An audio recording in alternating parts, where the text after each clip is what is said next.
Hello दोस्तों, मैं प्रदीप दरियान। आप सभी का स्वागत है हमारे YouTube चैनल तैयारी फॉर नौकरी पर।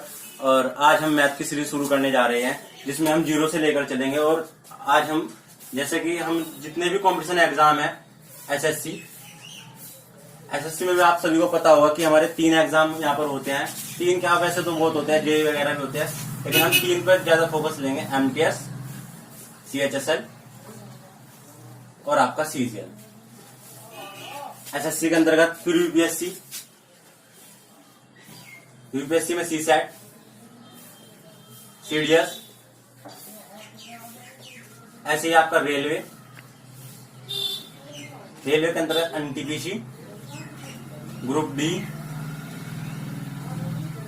अधिकतर हमारी कोशिश रहेगी कि जहां तक भी कंपटीशन एग्जाम में मैथ आता है, हम वहां पर सब चीजें कवर लेकर चलेंगे। अतः आप सभी लोगों से निवेदन है कि हमारे चैनल को आप सभी सब्सक्राइब करें, ज्यादा से ज्यादा शेयर करें, ताकि हम जो काम हम शुरुआत कर रहे हैं वो सभी तक पहुंचे और धीरे धीरे हम उस लेवल तक जा पाए जहां तक सभी को मदद हो। क्योंकि हमें जो हम करने जा रहे हैं वो एक कोई छोटा काम आज होगा, लेकिन एक बहुत बड़े स्तर तक हम जाएंगे। जैसे कि आप जानते होंगे कि हम कंप्यूटर में पढ़ते हैं डेसिमल नंबर, ऑक्टल, हेक्साडेसिमल। तो ऐसे ही आज हम शुरुआत करें डेसिमल नंबर से। डेसिमल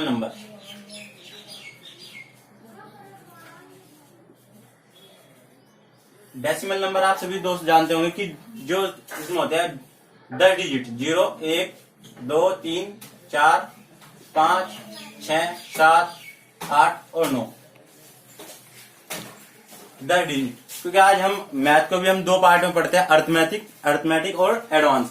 अर्थमेटिक में हम जो भी है नंबर का खेल होता है, सारा नंबर पे हम डिपेंड होते हैं। तो हम शुरुआत करें इसलिए डिजिट से।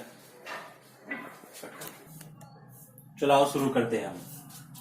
तो जैसे कि हम बात कर रहे थे डेसिमल नंबर पे 10 डिजिट थी, अब हम डिजिट पे हम खेल शुरू करते हैं। डिजिट थी 0, 1, 2, 3, 4, 5, 6, 7, 8 और 9। दोस्तों आपने देखा होगा कि एक नंबर में क्वेश्चन पूछा जाता है जातीय मान, जिसे हिंदी में बहुत कम हम जान पाते हैं। ऐसे नहीं पता होता किसी को जातीय मान कि वो क्वेश्चन में पूछ क्या रहा है, बल्कि ये बहुत ही आसान चीज होता है। अगर हम इसे इंग्लिश में पढ़ेंगे, इसे बोलते हैं फेस वैल्यू। आप सभी जानते होंगे फेस क्या चीज है। जब हम खुद को शीशे में देखते हैं, जो हमें दिखाई देता है वो हमारा फेस होता है। ऐसे ही अगर हम 0 को देख रहे हैं, इसकी जो एक्चुअल जो इसकी शक्ल है वो कैसी है, वो 0 है। 4 है तो क्या है, 4 है। जब हम इसे किसी एक नंबर में पूछते हैं तो वहां पर हमें बताना भारी हो जाता है। जैसे कि 5, 6, 7, 8, किसी ने पूछा कि ये 6 की फेस वैल्यू बताओ। अब हम 6 की फेस वैल्यू कैसे बता सकते हैं, जब हम उसके बारे में पता हो। जातीय मान वहां पे लिखा आएगा, ज्यादातर जो हिंदी में एग्जाम देंगे तो क्या होगा, 6 की आएगी फेस वैल्यू 6। ये तो था फेस वैल्यू। अगर हम पढ़ते हैं प्लेस वैल्यू, जिसे हम पढ़ते हैं स्थानीय मान। स्थानीय मान दोस्तों हम तब जान पाएंगे जब हमें उसका ज्ञान हो। हम पहले हम गिनतियां ही सीखते हैं। कैसे, आपने सुना होगा इकाई कितनी होती है। मैं बोल पूरा रहा हूं, लिखूंगा शॉर्ट में। हमने 1, 2, 3 ऐसे जाते हैं, हम कहां तक आते हैं, 9 तक। 9 के बाद जैसे हम आगे बढ़ते हैं तो हम लिखते हैं 10। तो वो एक 2 अंकों की संख्या बनती है। 2 अंकों की संख्या बनती है, हम बोलते हैं यहाँ पे दहाई। 10 से लेके हम जाएंगे 11, 12, ऐसे ही जाते हुए कहां तक जाते हैं, 99। अब 99 के बाद दोस्तों 3 अंकों की एक संख्या बनती है, जब हम इसे बोल जाते हैं सैकड़ा। सैकड़ा पे क्या होता है, 1, 0, 0। अभी बात की थी कि हम कहां तक आ चुके हैं, सैकड़ा। उसके बाद हम 101, 102, 103, जैसे हम आगे बढ़ते जाते हैं तो हम ये 3 अंकों की संख्या लास्ट कहां तक बढ़ेंगे, हम ऐसे जाएंगे 999। उसके बाद फिर हम 1000। दोस्तों ऐसे ही बढ़ते हुए हम लास्ट जो बड़ी संख्या आएगी वो क्या आएगी, 9999। फिर हम 10,000। 10,000 पे क्या होगा, 1। ऐसे हम जो ये सीरीज बढ़ती जा रही है। अगर हमने देखा हो, अगर हम इकाई हमने शुरू की थी, इकाई कहां तक की, हमने 1 से लेके 9 तक आई। जैसे हम दहाई के अंक पाए, उसमें 2 अंकों की एक संख्या हुई जो 10। और इसके सबसे बड़ा नंबर क्या था, 99। 3 अंकों पे जब हम आए तो सबसे छोटी संख्या क्या थी, 100। सबसे बड़ी संख्या। तो इस प्रकार आपने देखा कि एक अंक की सबसे छोटी जो संख्या हुई वो क्या थी, 1। और सबसे बड़ी 9। 2 अंक की सबसे छोटी 1 0 और सबसे बड़ी 9 9। तो इसी प्रकार जब हम आगे बढ़ते गए तो हमने देखा अगर 2 अंकों की सबसे छोटी संख्या पूछी तो जो सबसे 2 अंकों में 1 लगा के जो सबसे छोटी हुई तो 1 लगा के 1 0 बढ़ाई। 3 अंकों की पूछी तो 1 लगा के 2 0। मतलब जितने अंकों की पूछ रहे हैं उससे एक कम नंबर हम लिखेंगे। अगर हमें किसी ने पूछा कि 5 अंकों की सबसे छोटी संख्या, हम डायरेक्ट लिख सकते हैं 1 लगा के कितनी 0 4। सबसे बड़ी पूछी तो इतने ही बार हम 9 लिख देंगे। क्यों लिखेंगे वो हमने अभी सीखा है। हाँ, तो हम बात कर रहे थे अब हम प्लेस वैल्यू की। प्लेस वैल्यू के लिए हमने प्लेस वैल्यू का मतलब हम उसके स्थान की बात करेंगे, जिसे हम बोलते हैं स्थानीय मान। हिंदी में बोलते हैं स्थानीय मान।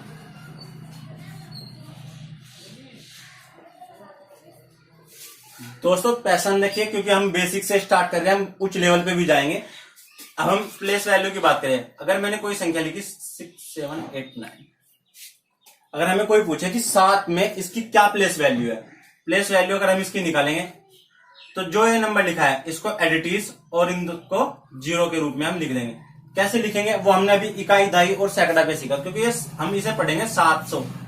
ये कितना है लिखा हुआ है यहाँ पे 6000। ये कितना है यहाँ पे 80। ये कितनी है एक अंक पे 9।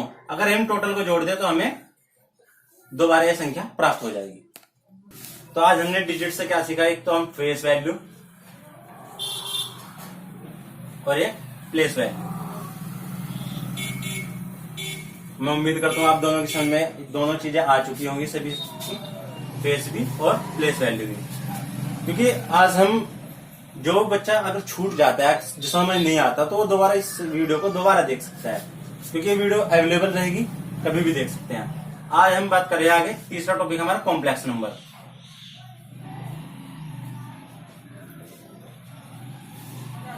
कॉम्प्लेक्स नंबर सम्मिश्र संख्या।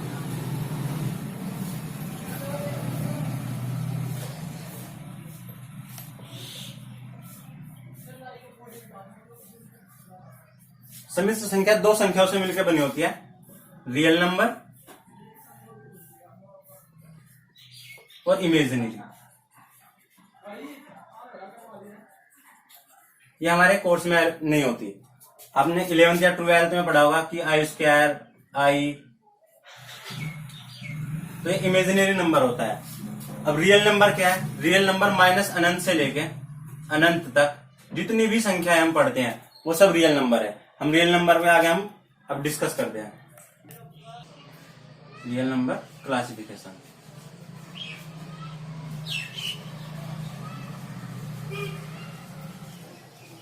हिंदी में बोलेंगे कि रियल नंबर को हम वर्गीकृत कर रहे हैं, किस प्रकार हम इसे पढ़ेंगे। अब रियल नंबर में एक तो होता है इंटीजर और एक डेसिमल। डेसिमल आप सभी ने पढ़े होंगे, जैसे कि हम 1 पॉइंट लगाने के बाद 0 3 4, 2 के बाद पॉइंट लगा 3 4 2। और इंटीजर जो हम नॉर्मल प्लस या माइनस की जो वैल्यू हम पढ़ते हैं। अब इंटीजर को हम अगर हम बांटे, आपने देखा होगा कि जो प्लस की वैल्यू है 1 2 3 4, इन सभी को हम नेचुरल नंबर भी बोलते हैं, जिसे हम n से प्रेजेंट करते हैं। निगेटिव इसे i से भी बोलते हैं, i पॉजिटिव इंटीजर। और निगेटिव में हम जाए -1 -2 -3 -4। मैं ये दोबारा भी बता दूंगा। और एक बीच में आती है 0। अब जैसे कि हम बोल रहे थे कि ये नेचुरल नंबर क्या है। नेचुरल नंबर जो होती है प्राकृत संख्याएं, प्राकृत संख्याएं जिसे हम प्रेजेंट करते हैं n से।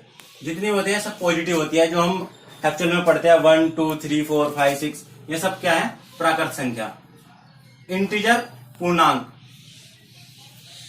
मतलब पूरा अंक, जिसे हम आई पॉजिटिव से निरूपित करते हैं। इसे एक तरफ देख सकते हैं आई पॉजिटिव, इसका पहला अक्षर लिया, उसे हम पॉजिटिव का मतलब जितनी पॉजिटिव की संख्या होगी 1 2 3 4 एंड सो ऑन, कहां तक? अनंत तक। निगेटिव पर अगर हम आए -1 -2 -3 और कहां तक? माइनस अनंत तक। अब जीरो अगर हम इसके साथ मर्ज कर दे तो इसे बोलते हैं होल नंबर, पूर्ण संख्याएं। अब हम डिस्कस करेंगे कि जीरो जीरो क्या है, ओड या इवन। दो संख्याएं और भी होती है, ओड और इवन।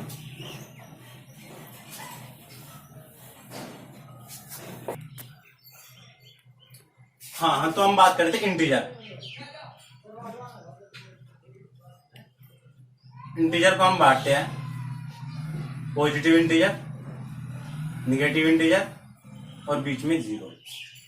पॉजिटिव मैंने बता चुका 1 2 3 4 एंड सो ऑन अनंत तक, और निगेटिव में -1 -2 -3 एंड सो ऑन माइनस अनंत तक, और एक जीरो। अब इनमें भी क्या होता है, एक ओड होती है और इवन। इसका क्या लॉजिक है, क्या कंसेप्ट है, वो भी हम देखते हैं।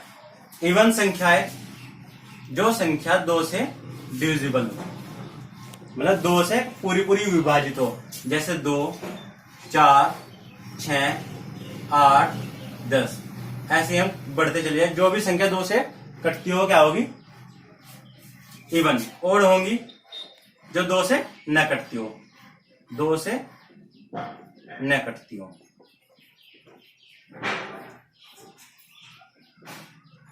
अब हम इसमें वो निगेटिव संख्या पॉजिटिव संख्या यहाँ पे हम ले सकते हैं, ओड इवन यहाँ आ गई। लेकिन क्या जीरो क्या है, जीरो क्या पॉजिटिव इंटीजर है ना निगेटिव इंटीजर है, ये दोनों में से ना पॉजिटिव ना निगेटिव। लेकिन क्या है, ओड है या इवन, इस पे हम चर्चा करते हैं। तो हम शुरू करते हैं कि जीरो जीरो ओड है या इवन।